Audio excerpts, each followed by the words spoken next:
Dans les cheminement d'ouverture de troisième œil, on peut trouver plusieurs des étapes, étape par étape. Souvent, par exemple, quand je fais initiation au Reiki, spécialement le premier niveau, parce que dans notre école, si je suis maître Reiki, dans notre école, il y a les manœuvres spéciales, ouvrir le troisième œil. C'est le maître qui fait cette sorte de manipulation énergétique avec cette personne qui veut simplement pratiquer le système énergétique Reiki, des guérisons, auto-guérisons et guérison comme telle.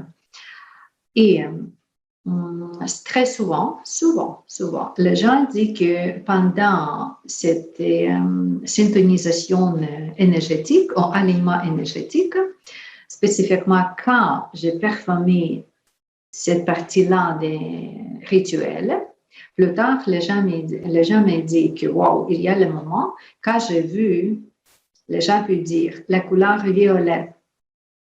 Parce que Reiki, oui, associé avec la couleur violette. Quelqu'un me dit, j'ai vu les lumières, j'ai vu la flèche des lumières. D'autres personnes disent, j'ai vu comme un cercle qui agrandit, diminue, agrandit, diminue, comme ça dans mon écran. Les yeux fermés. C'est ça. Quelqu'un peut dire, j'ai vu les images particulières. Comme je suis en voyage, il y a la place comme telle, mais je n'ai jamais voyagé à cette place-là, c'est quoi ça, etc. C'est tout ça, ce type d'imaginerie, ce type de présentation visuelle que nous avons pendant une ouverture de troisième œil. Il y a quelques étapes.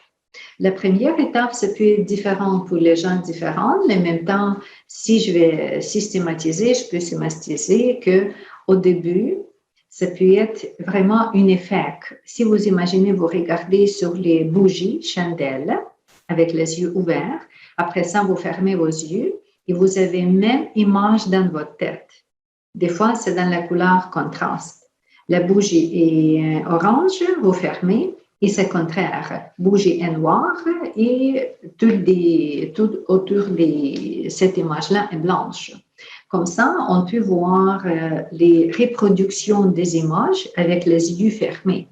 Si vous voulez faire ça au moment que je parle, allez-y, regardez l'écran, fermez vos yeux après ça et regardez qu'est-ce que vous avez sur votre écran intérieur. Ça peut être ça. Ça peut être la couleur, comme je dis, pendant la méditation. Très souvent pendant la méditation. Pourquoi? Parce que c'est le subconscient, c'est troisième œil, c'est pas deux yeux. Deux yeux fonctionnent quand on cherche information, quand nous sommes actifs. C'est rarement que vous pouvez avoir la troisième image ou d'autres choses quand vous avez vos yeux ouverts. Mais c'est possible aussi. Par exemple, quand je diagnostique les clients, je peux regarder avec mes yeux ouverts, mais je ne cherche pas les détails, je cherche énergie. Même chose, quand on fait les regards sur le corps éthérique, quand je vous demande de regarder vos mains, vous n'allez pas chercher qu'est-ce qui est sur votre main, vous cherchez qu'est-ce qui est en arrière, qu'est-ce qui est autour de vos mains, avec vos yeux ouverts. C'est comme ça, nous avons nos yeux ouverts, mais en même temps, vous utilisez cet regard plus subtil, cet regard plus fin. C'est pour ça que c'est nommé troisième œil. En Qigong, on peut nommer œil des cerveaux, mind eye. C'est comme le mental voit quelque chose différemment. Et qu'est-ce que différemment? La couleur, les formes, les vagues ou d'autres choses qui bougent. Après ça, ça peut être les flashs, quelque chose comme les flashs, les lumières qui sparkles, qui se produisent. Ça peut être plus tard les images des visages, comme visage humain, plusieurs des visages humains. Les visages différents des épaules différentes. C'est ça que j'ai vu très souvent pendant une ouverture de troisième œil. Spécialement, ça se passe quand je suis prête à dormir, entre le sommeil et entre les réalités, dans les conditions alpha ou dans les conditions theta. Si vous avez appris ou vous voulez apprendre les zones des cerveaux, vous pouvez trouver qu'est-ce qu'est alpha et qu'est-ce qu'est theta. c'est quand nous ne sommes pas actifs mentalement. C'est plutôt là quand nous avons cette condition. Parce que si vous cherchez à voir quelque chose, à trouver quelque chose, vous jamais trouvez. Il faut entrer dans cette condition, comme j'ai dit, rien chercher. Je suis presque prête à dormir. Et c'est là quand c'est produit. C'est la détente mentale. C'est une condition de pause, d'absence à ce moment-là. Et c'est là que vous pouvez voir plusieurs des effets. Comme ça, le troisième œil peut se réveiller entre l'autre ou avec votre pratique, si vous vraiment pratiquez pour le troisième œil.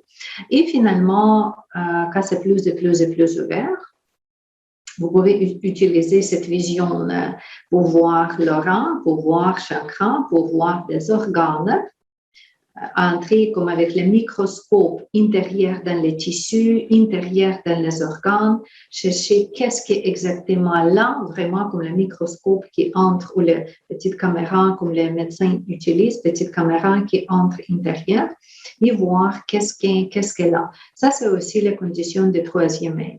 Après ça, on peut utiliser le développement de troisième œil, j'ai trouvé plus systématisé ou plus propulsé avec Qigong.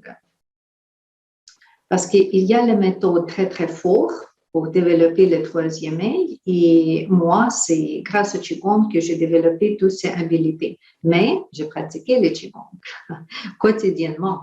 C'est pas que j'ai compris qu'est-ce que le Qigong et voilà, c'est tout se passe. Non, j'ai pratiqué un minimum 30 minutes par jour, plusieurs des années. C'est la discipline. Peut-être pour quelqu'un, c'est la magie, voilà, et tout ça va, mais pour moi, c'est pris du temps. Et encore, c'est pas que j'ai cherché ce phénomène.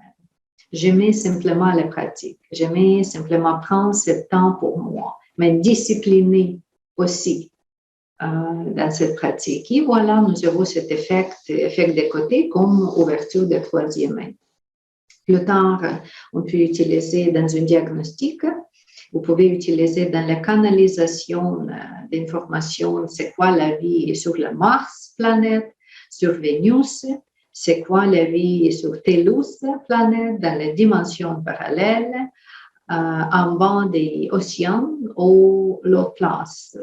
Vous avez la question, OK, vous pouvez voyager partout avec votre troisième œil. C'est ça, vous pouvez voir le monde parallèle, toutes les dimensions que vous voulez, tout que vous voulez. Mais encore, on ne cherche pas ces conditions parce que si vous n'êtes pas prête, c'est simplement pas nécessairement maintenant que vous devez chercher. Juste pratiquer et à la fin de votre bonne pratique, votre discipline et votre mental calme, comme je dis, vous entrez dans cette condition. Si vous cherchez vraiment une ouverture de troisième œil ou stimulation de pinéal et le chakra ajna.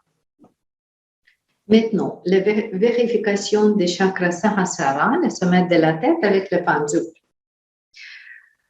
Vous n'avez pas oublié que le chakra en haut de la tête, comme le chakra en bas entre les jambes, ça ouvre seulement dans une seule direction au lieu de deux directions, comme le reste des chakras en avant, 5 chakras différents, qui se ouvrent en avant et en arrière. Premier chakra et septième chakra, ça ouvre que dans une seule direction. Ici, le chakra Sahasrara, ça ouvre simplement de façon verticale en haut de notre tête. Comme ça, le sommet de la tête, vraiment en ciel. Si le chakra est bien placé, si le chakra est vraiment bien structuré, parce que comme n'importe quel chakra, c'est possible que le chakra n'est pas ouvert au maximum. Ici, on parle que c'est 1000 pétales, ou 1000 vortex, 1000 petites vortex. C'est pas 1000, c'est mesuré juste 920 quelque chose, mais souvent on dit que c'est 1000 pétales. Il y a 1000 habilités pour ce chakra-là, 1000 possibilités. Mais ce n'est pas du tout dire que les chakras ajna ont juste 2 possibilités. Non, ce n'est pas comme ça. OK. Et si le chakra est bien ouvert, vous comprenez que le chakra se ouvre comme le cognos, vraiment comme ça en haut. Et la connexion, c'est ici, en haut de notre tête. Encore, si vous mesurez quatre doigts, où est-ce que vous touchez là? Ça, c'est chakra Sahasrara. C'est où est-ce que les fontanelles pour les bébés, ces petites zones en douceur pour les bébés. C'est là où est-ce que nous avons notre corps énergétique, aux connexions énergétiques avec nos gourous, avec nos anges, avec toutes des saintes, les dieux, les déesses, les anges, avec le monde, avec notre suprême soi, au soi absolu. C'est la connexion avec le chakra Sahasrara. C'est le dernier point pour énergie Kundalini. Et tout le monde qui médite, tout le monde qui vient chercher le gourou, qui vient voyager en Inde, en Thaïlande, en Tibet et tout, qu'est-ce qu'il cherche? Il cherche ouverture des chakras en haut de la tête, ouverture des chakras coronaux, comme le point final. D'habitude, les gens ne cherchent pas ouverture de troisième œil, vraiment qui voyagent, qui méditent, qui cherchent développement, mais ils cherchent ouverture des chakras Sahasrara. Je sais que quand j'étais en Inde, spécifiquement en quelques premières années, quand tu découvres tout, quand tu es tellement en recherche des nouveautés, de quelque chose d'exotique, de quelque chose comme wow, les gens très souvent parlent, on demande à quelqu'un qui est déjà capable de voir une ouverture de ce chakra, regarde est-ce que mon chakra de la couronne est ouvert, regarde qu'est-ce qui se passe avec cette place-là. C'est vraiment le point d'intérêt pour tous les méditants. Pourquoi j'ai déjà dit? Parce que ça, c'est la connexion. Est-ce que tu es ouvert? Canaliser l'énergie céleste. Est-ce que tu es ouvert de connecter avec les choses plus grande que je suis seulement la vie ici sur la terre. C'est cette partie-là de magie que nous avons en nous, où est-ce que nous sommes vraiment connectés, où nous sommes la partie de Dieu, où nous sommes la partie de Atman, des créateurs. Mais sur le niveau physique, vous savez que ce chakra, c'est toujours responsable pour mal à la tête, pour tous les problèmes mentaux. S'il y a les schizophrénie, s'il y a Alzheimer, s'il y a bipolarité ou tous des troubles mentaux, c'est toujours le chakra en haut qui inclut dans les situations. Et c'est pour ça, quand on trouve que le mouvement de pendule est normal, alléluia, félicitations, tout est beau avec cette personne-là, il est connecté, il n'est pas bloqué comme quelqu'un qui est vraiment bloqué de divine, vraiment quelqu'un qui est fermé pour aucun développement, aucune connexion. Si la pendule bouge normalement, très bien. Si la pendule bouge contre le mouvement du monde, définitivement, il y a le blocage. Ça peut être, comme vous savez, temporairement, ça peut être plus longtemps. Temporairement, c'est correct, mais si ça dure plus longtemps, et définitivement, après problème énergétique, il y a le problème physique, comme j'ai dit, comme une chose de schizophrénie à la fin et tout. Et c'est pour ça qu'on vérifie les chakras pour débloquer. Même chose, si nous avons le mouvement gauche à droite, ça veut dire qu'il y a trop de polarité dans le cerveau, dans la compréhension de cette personne-là. Si ça bouge, OK, en avant, en arrière, si les polarités entre action et pause, comme cette personne ne peut pas choisir, est-ce que je vais entrer dans les actions ou je dois me retirer. Ellipse, c'est aussi ce type d'incertitude, beaucoup de questionnements. Et diagonale aussi, dans tout cas, quand vous trouvez que le pendule ne bouge pas comme il faut équilibrer ce chakra pour le système physique et pour la connexion, comme je dis, pour la connexion spirituelle. Connexion spirituelle, vous pouvez ressentir quand vous méditez ou vous pratiquez le Qigong, vous chantez le Kirtan, ou il y a l'autre pratique énergétique sérieuse. Où est-ce que vous êtes? Vous pratiquez avec le gourou, vous pratiquez avec quelqu'un, avec le groupe qui très forte. Vous pouvez ressentir souvent qu'il y a la pression ici, vraiment comme la douleur. Les gens toujours me disent, oh, j'ai mal à la tête, j'ai la douleur. Après ça, je pose la question, par moi, quelle douleur exactement? Parce que si c'est la pression ici, comme quelque chose presse dans ta tête, vraiment, OK, ça c'est le chakra. Si on peut voir la pression comme petit chapeau, petit bandeau autour de la tête, comme ça, comme la tête est plus serrée, ça donne la pression comme la tête est plus serrée là. Aussi, c'est la condition énergétique, c'est simplement que le chakra s'ouvre à ce moment ou si c'est déjà ouvert, jusqu'à quel niveau, si c'est déjà ouvert, l'énergie vient rester là, mais malheureusement ne circule pas comme il faut. Parce que le reste de la tête, des systèmes énergétiques n'est pas bien développé et beaucoup d'énergie entrée, mais ne peut pas aller plus loin. Comme une type il faut créer ce débarrage énergétique. Et encore pour ça, même idée. Massage de la tête, tapotement, utiliser simplement laver la tête, ça peut aider beaucoup, tapotement. Massage, masser le cou, parce que c'est pas juste normalement la tête qui crée le problème, c'est beaucoup le cou, qu'il n'y a pas de circulation énergétique dans le nadi, la lymphe, l'oxygène ne bouge pas aussi comme il faut, ça peut créer ce type de mal à la tête, que bien sûr n'est pas désirable, parce que tu médites pas pour avoir mal à la tête, tu médites juste pour trouver la paix mentale, hein. Et tu peux diminuer cet effet négatif, oui, avec toutes les choses que j'ai parlé. Dans les rituels qui existent autour du monde, j'ai témoigné un rituel très intéressant dans une des monastères tibétains.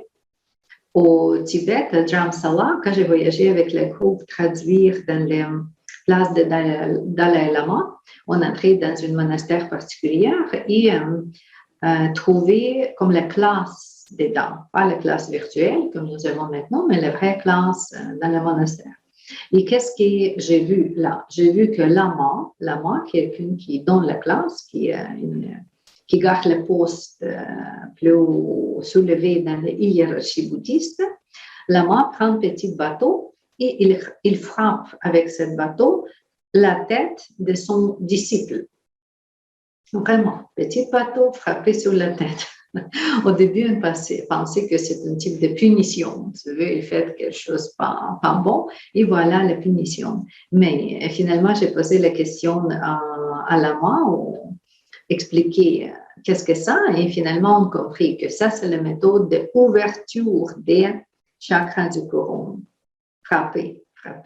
Et spécialement, je peux imaginer, si c'est lama, il vient avec cette puissance dans lui. Le petit bateau dans les mains de lama, c'est aussi puissant. Ce n'est pas n'importe quel bateau. Et comme ça, oui, il frappait son disciple pour ouvrir les chakras du couronne.